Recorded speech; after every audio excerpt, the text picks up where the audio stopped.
That's correct. Back then, as we said, to sections 1.3 and 1.4. In 1.3 you tell us a little about your earlier career. At 1.4 you tell us about your involvement with Manston Airport. Well, please can you tell the inspector about that? About my previous involvement with Manston Airport.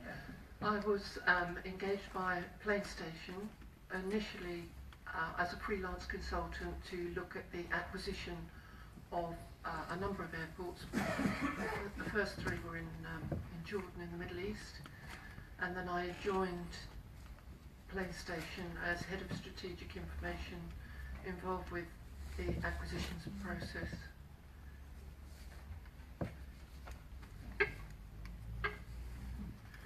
Then, turning back to your 1.1, insofar as your work now for River Oak is concerned, how long have you been undertaking your research? I was engaged last March, so 1 year. Thank you. Turn then please to your summary proof of evidence at tab 21.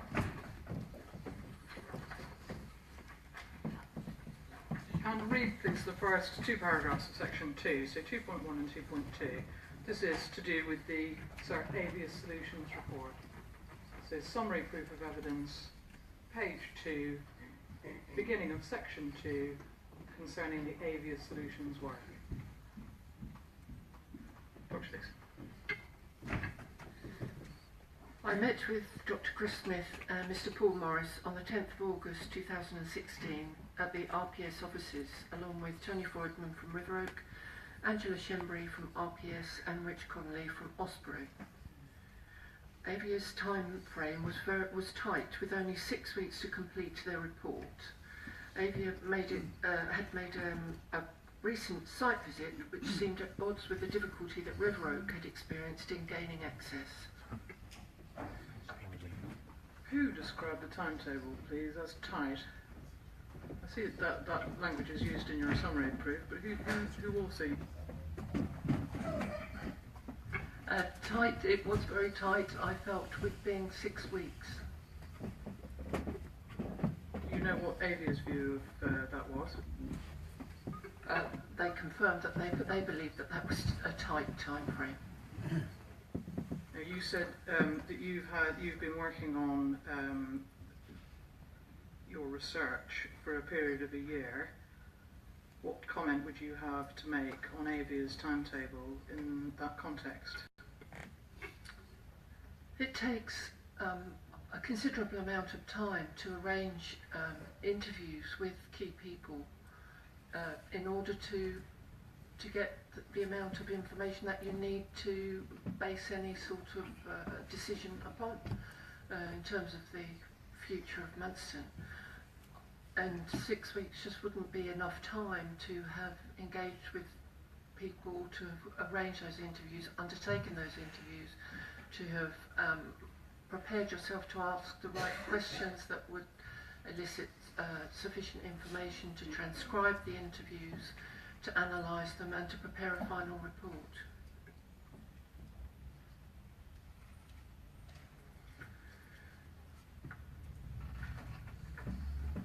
Sticking with the summary and going down to 2.6, you are there telling the inspector about what you explained about your research methodology. Will you read that, please? I explained my research methodology. I talked about my contact with Transport for London and the work they had done in forecasting air freight. I advised them to speak to TfL's principal transport planner for aviation, whom I subsequently contacted on their behalf. I also sent an extract of the TfL report that refers to the need for 54,000 freighter movements per annum, and that airports such as Manston could handle at least 14,000 of these movements. Just pausing there, I'm just going to ask a short series of questions now about the TfL work and the capacity position in the southeast, which forms the context for your work. And so what we're going to do in order to look at this matter is to turn to volume 1 of the report, which is tab 18.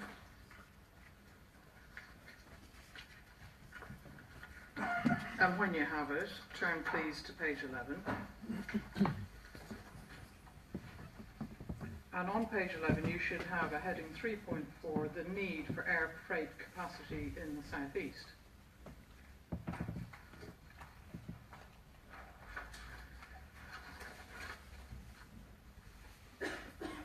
On page 12, you explain in the report that Boris Johnson, then Mayor of London, proposed construction of a new airport in the Thames estuary, which was an idea originally mooted in the 50s. Mr Johnson believed that locating an airport to the east of London, away from the major conurbations of the capital, would have significant benefits, including reducing the environmental and security problems of an aircraft. Sorry, I've mangled that. Security problems of aircraft overflying London. His aviation team at Transport for London prepared a forecast for the airport which estimates that without new infrastructure, London airports would be fully utilised by passenger aircraft movements, constraining the potential for freighter operations. And the TfL forecast looked at 3 scenarios, didn't it, Dr. Dixon? Just explain, would you please, to the inspector with reference to these paragraphs, what those 3 scenarios were. The first scenario was that there was no new capacity. The second scenario was that there would be additional runways at both Gatwick and Stansted to give 6 runways with the existing 2 at Heathrow. That's referred to as 2 by 2 by 2. And then the third option was the development of a 4 runway hub airport in the Thames estuary. Did the TfL work consider a runway 3 London Heathrow scenario? No, it didn't consider Heathrow because at that time Heathrow was out of the picture. But however, that would have been 1 additional runway, whereas what they looked at was 2 additional and 4 additional. On the basis of any of those scenarios, was there a need for air freight capacity identified in that work? Under all of the scenarios, there were additional air capacity.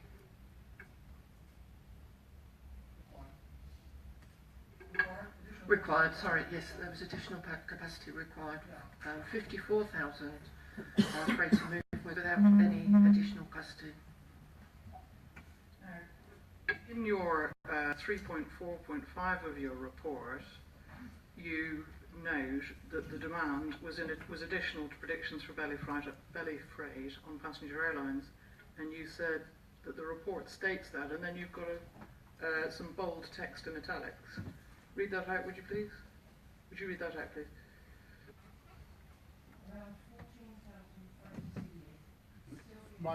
Microphone.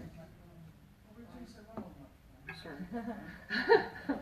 Around 14,000 freighters a year could still be accommodated in the vicinity of London by using capacity at airports such as Manston, which already handles some long-haul freighters. That's a quotation, is it, from the TfL work? Yes, that's a direct quotation. I note that it says airports such as Manston. Are there any other airports, i.e. airports other than Manston, which could accommodate that capacity requirement? No, not in the southeast. In my report, I do look at the potential for other airports in the southeast on page 19.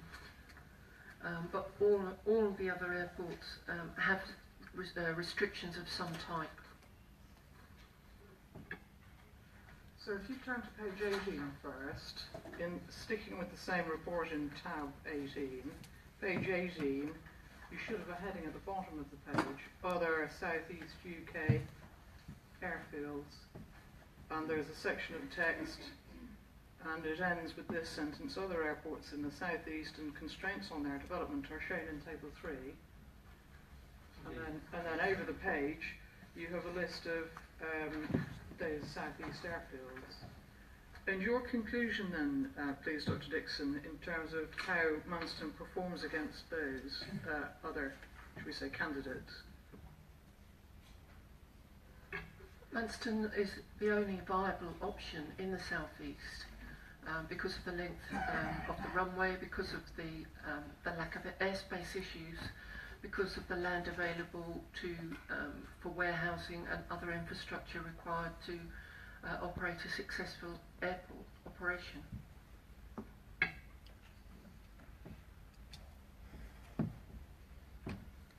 That suggestion by TfL that Manston could perform that function, could you provide your evidence, please, as to whether or not that allows the inspector any insight into the merits of Manston as a strategic location, thinking about what Ms McIntyre said in that regard?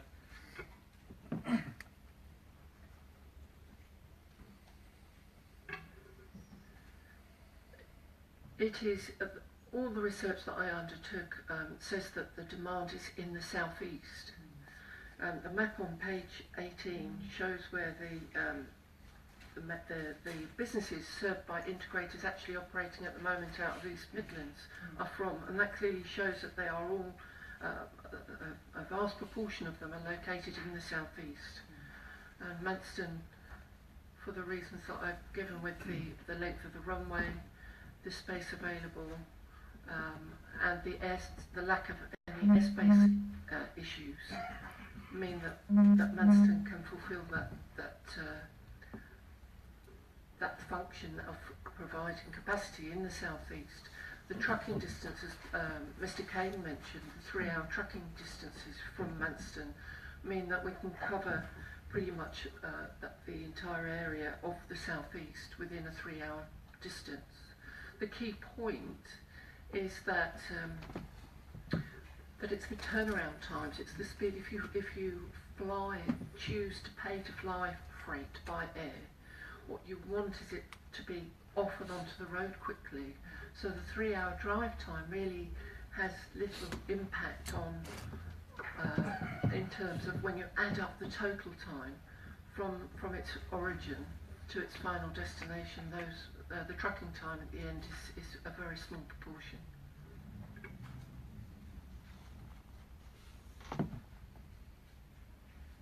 Return back then, please, to page 12 of this volume of your report.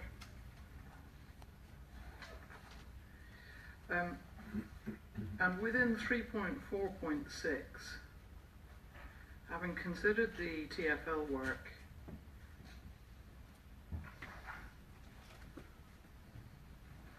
you then turn to York Aviation, and does this, please, provide a forecast of demand in a Heathrow runway 3 scenario?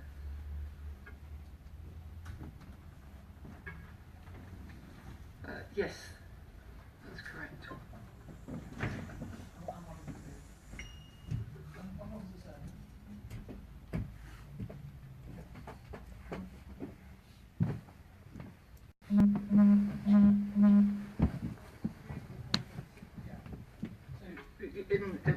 York Aviation considered a scenario with a London Heathrow runway 3, unlike the TfL work, and at the bottom of your 3.4.6 you note its conclusion. Just highlight that, if you would, please, for the inspector. The York work suggests that even with the third runway at Heathrow, that 45,000 extra freighter movements would be required in the southeast.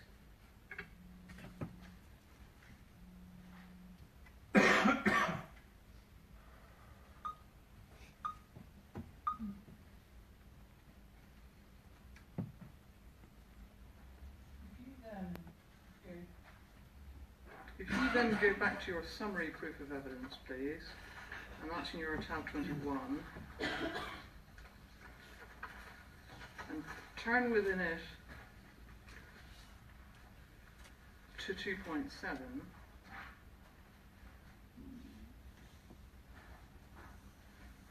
having identified that capacity context information,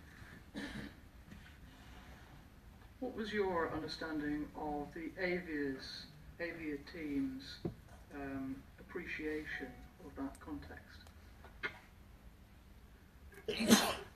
They seemed to be unaware of the need for freighter capacity in the southeast. I don't think that's saying that too strongly. They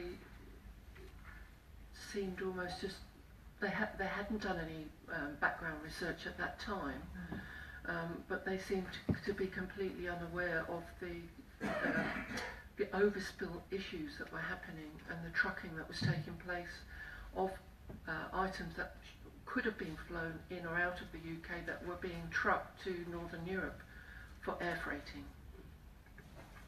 Thank you. Would you read 2.7 through to the end of 2.9, please?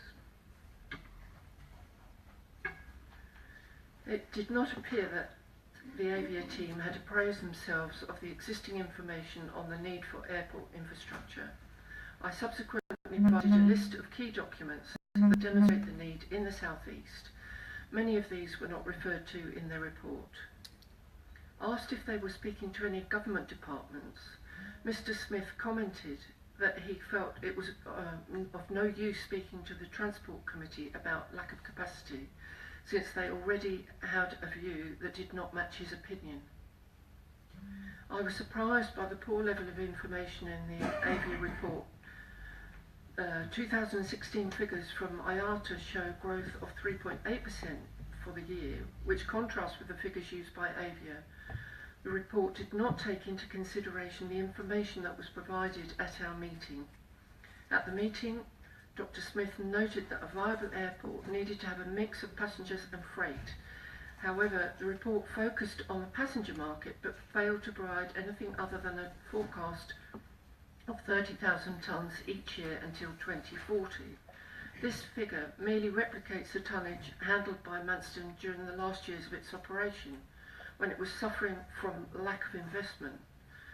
Avia's forecast is based on very little investment being made by Manston. That's on page 84 of their report. Contrary to River Oak's proposal, including the level of investment outlined at that meeting. You heard Mr. Kane's scepticism. It was his view that there was some predetermination evidenced by the Avia approach. Are you in a position? Have you been in a position to form a judgment about that? It is hard to understand how the conclusion that was reached.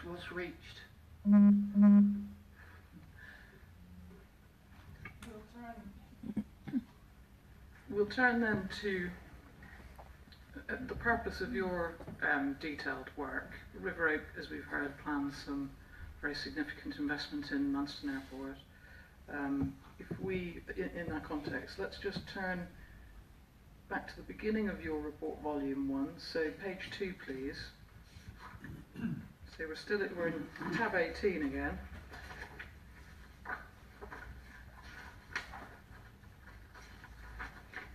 Page 2 of the main report.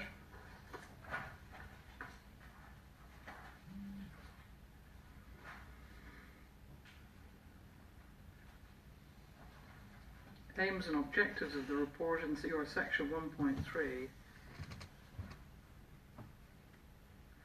And at 1.3.2 we can immediately see, I think, that your report serves multiple purposes. Could you just explain for the inspector, please, what you set out in the bullet points underneath 1.3.2?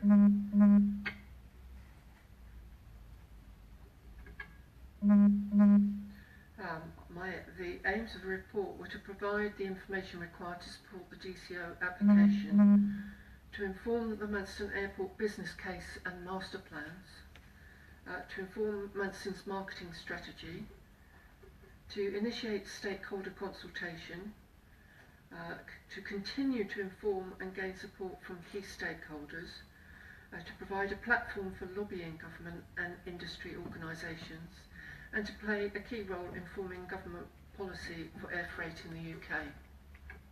Thank you very much indeed. Now, just thinking about, please, the information which is required to support the development consent order application, the DCO application. could you describe the detailed airport design process which is presently taking place?